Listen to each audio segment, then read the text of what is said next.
Эмне дейбиз? Айта албайбыз. Мал кымбат да мал кымбат, жеми кымбат аябай. Эгер чыгып кетсе мындан да көтөрүлür. Ар ким өз баасын коюп эле сатып атышат. 650 делет бар болгода бул катасына. Акыркы күндөрү эттин баасы боюнча соц тармактарда ар кандай талкуулар жүрүп жатат. Кээ бирлер кымбат десе, кээ бирлер арзан деген көз карашта. Ал эми ошол суроонун негизинде биз азыр Аламедин базарына келдик. Ошол суроо боюнча биз сатуучулар менен жана сатып алуучулар менен маек курабыз. Анын ой пикирлерин алдыда көрө алсыздар болот.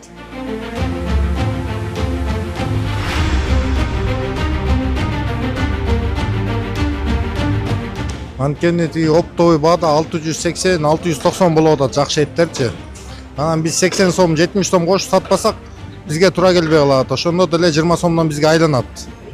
Анткени эт кургайт, анан сөөгү чыгат, май чыгат. Ошол себептен биз 70-80 сом коюп сатыш керекпиз да, ошондо деле бизге 20 сом, 15 сомдон айланып калат да. Биздерге ошо барып кээде сойдуруп калабыз, кээде эмеден алып калабыз, жаңы ачылган базарданчы. Кымбат болуп атат да, сойгон эле 680-690 болуп атат. Ошо айтсак чөп кымбат, анан кийин жем кымбат деп эле баягы баккан адамдар арзан бербей атат деп көнбөй чыгат да, ошо арзаныракчы. Эми өкмөт өзү бизге каржылап берсе, этти өзү каржылап бере турган болсо, ошол баада сатса болот. Өкмөт болсо карапайым калкты эле жаман көрсөтүп атат. Атак биз өзүбүз алабыз, өзүбүз алгандан кийин анын ар жери ар түрдүү кетет да, ар башка жерлери башка баада кетет. Ошого карата эле сатабыз биз. Бизде эч күнөө жок карапайым калкта, сатуучуларда. Өз истерге кымбат алып келип атат. Ооба, кымбат алып келгенде кошобуз да биз анан. Мал кымбат да мал кымбат, жеми кымбат аябай. Ошого карата эле сатылат биз. Ага бир аябай эле көп кошпойбуз биз суммада. Карапайым калк бизди келип жаман көрүп атышат. Сиздер кошуп атасыздар деп. Ошо. Акыркы бир жума аралыгында өлкө аймагында эттин баарысы бир кыйла кымбаттады. Алсак, учурда Бишкек шаарында базарларда уй жана кой эти килограммы 700 сомдон башталып 1000 сомго чейин сатылууда. Буга өз кезегинде сатып алуучулар дагы нааразычылык пикирлерин билдирип жатат. Малдын жеген жеми менен адамдын жеген жеми экөө бир эле болуп калды. Мисалы үчүн адам мисалы үчүн унду азыр мына 30-40 сомдон алып атат. Уй деле ошо 30-40 сомдук эме жеп атат, жем жеп атат. Экинчиден тоют мазелеси кымбат, транспортировка кымбат, аны егиш, себиш ошону менен келип ушуга такалып атат. Дагы Ташиевке рахмат, кичине 680 деген үчүн кичине баа кармалып атат. Сыртка чыкпаган үчүн. Эгер чыгып кетсе мындан да көтөрүлүнөт. Эттин баасын чектеген койгон. Бирок аны укпайт экен да, ар ким өз баасын коюп эле сатып атышат. 780, 800, 900 миңге чейин чыгып кетти эттер. Эмне дейбиз?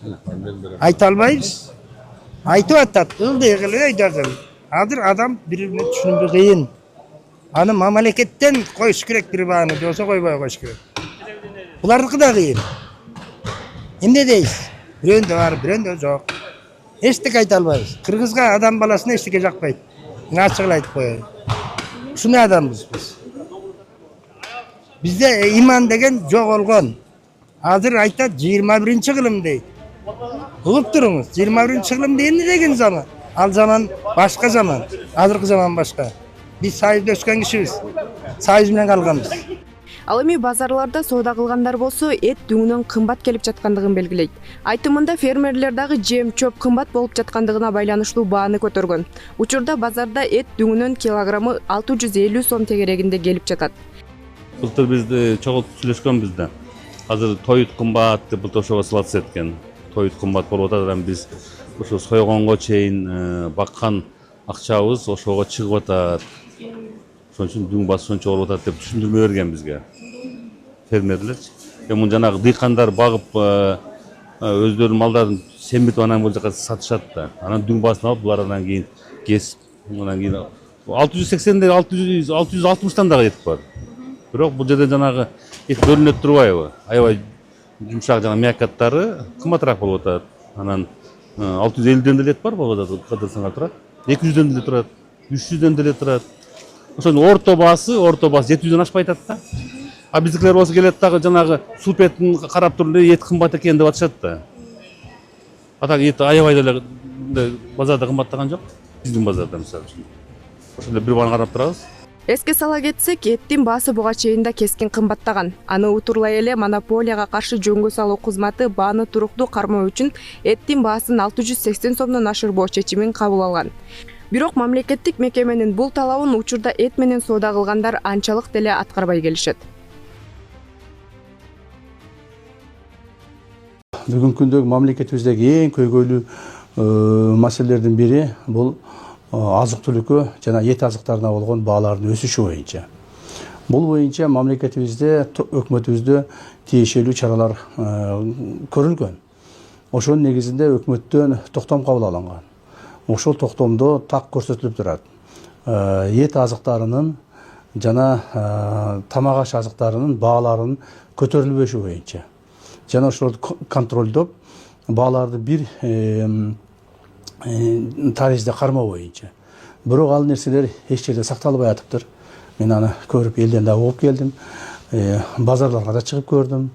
Мына кээ бир жерлерде эттин баалары 800-900 сомго чейин чыгып кетти.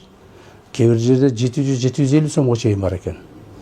Ал эми өкмөттүн токтомунда ошо 680 сомдон 700 сомдон ашырбасын деген.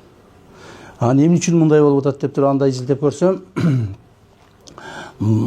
этти өзү мындай баягы дүңүнөн тапшыргандар, оптом тапшыргандар 450-500 сомдон алып келип тапшырат экен. Ал эми ошо саткан жанагы чайкоочулар аларды көбөйтүп, даже керек болсо 2 эсеге көбөйтүп жиберип атат экен да. Ошондуктан биз ушул нерселерди, бааларды контролдошубуз керек. 450 сомдон алып келип сатса, 500 сомдон алып келип сатса, 550 сомдон сатса болот. 1 килограмм этке 50 сом кошсо болот. Ашып кетсе 100 сом кош 1 килограмм этке. Ошондо 600 сомдон сатса болот. Ал эми бизде болсо 700, 800, 900 сомдон болуп кетип атыптыр. Муну ким контролдош керек эле? Мамлекет тарабынан. Муну мамлекет тарабынан контролдоого алган госантимонопольный комиссия бар. Ошолор агентство бар, ошолор караш керек эле. Жергиликтүү бийлик органдары караш керек эле. Акимдер, мэрлер, губернаторлар, эскиче айтканда губернаторлар, мына ошолорду тыкыр көзөмөлдөп, жана ошону өкмөттүн токтомун ишке ашырыш керек эле. Бирок бүгүнкү күндө жергиликтүү бийлик органдары такыр карабай койгон. Алар өздөрүнүн жумуштарын аткарбастан бул нерсеге кайдыгерлик кылышкан. Ушул боюнча жергиликтүү бийлик органдарынын башчыларына мен кайрылып кетер элем, жана айтып кетер элем. Мындан ары базардагы баалардын кайсылар эгеринде болсо өсүшүнө, ошол өкмөт койгон талаптарды, токтомдордун аткарылбашына жергиликтүү бийлик органдары жетекчилер жооп бересиңер. Жооп бересиңер. Шылтоо болбойт. Эгерде кайсыл жерде эттин баасы 700 сомдон, 680 сомдон жогору болуп кеткен болсо, ошол жердеги аким, мэр, губернатор түздөн-түз жооп бересиңер. Жана ошого силер кабинетте эле отура бербестен, жанагы ошол өзүңөрдүн жумушуңарды кылып жүрө бербестен элди аралаш керек. Базарга чыгыш керек, базар баасын көрүш керек. Ошол күндө ошол жерге өзүңөрдүн адамдарды коюш керек. Жана ошолордон маалыматтарды алып туруш керек. А силер болсо аны жасабай атасыңар. Ошондуктан бул боюнча мен силерге каттуу эскертүү берип коеюн. Эттин баасы канчадан? 700 сом. Сулпет 900 сом. Эттин баасы канча болду? 700 сом болду эже. Сулпет канчадан? 850, 870 кандай же? Мала аркы саны болду. Канчадан? 700дөн 730, 750 ге чейин. Эт канча сомдон? 700 сом. Мал этиби же кой этиби? Мал эти. Сулпет канчадан болуп атат? 900, 930 сом болду. 720 сатылып атат. Манас шаарында эттин 1 килограммы 700 сомдон жогору сатылып жатат. Монополияга каршы жөнгө салуу кызматы эттин баасына 90 күндүк чектөө киргизип, 680-690 сом деп бекиткен. Деген менен бекитилген баа кагазда калып, иш жүзүндө жарандар эттин килограммын кеминде 700 сомдон алып жатат. Мен үчүн кымбатыраак, чуть-чуть кымбат. Чуть хотя бы это бир нормально. Коюн эти деле, эмеси деле Жалалабадда вообще-то кымбат болот да, башка жерде нормально салыштырсаң. Элдин чөтөңүнө оорураак кылат да эми. Пенсионерлердин наша пенсия вообще мизерный 6900 алабыз. Ошого кымбат. 500-550 болсо жакшы болот эле. Азыр көп адамдар эт жебейт мисалы. Кымбатчылык болуп атат. Мал арзан, көч кымбат.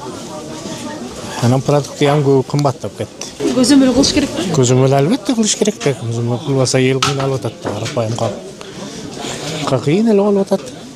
Көбү эт жебеген адамдар бар азыр. Кымбат болуп атат. Азыр 700-800 болгон. 706 ал жетти. Ишин арзандаса жакшы болмок.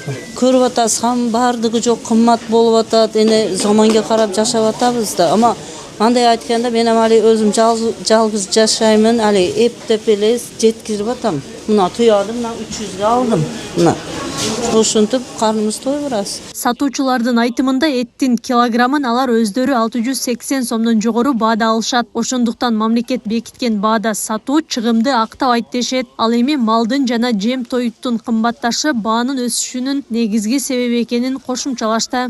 Тоют маселеси былтырга салыштырмалуу 2 эсе кымбат. Ошонун эсебинен кымбат, границаларга өтүп атат, Өзбекстандар ачык, кетип атат баары.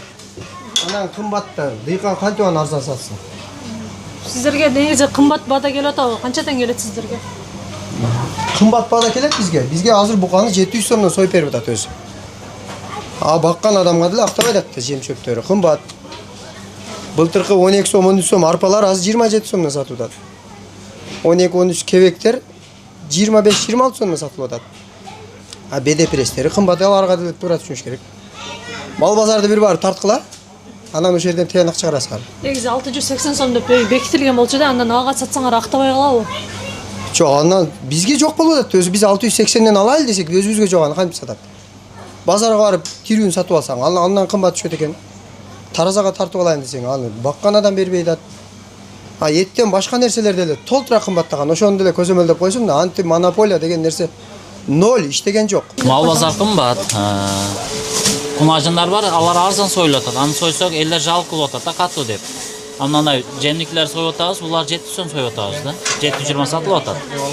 700 сом, 720.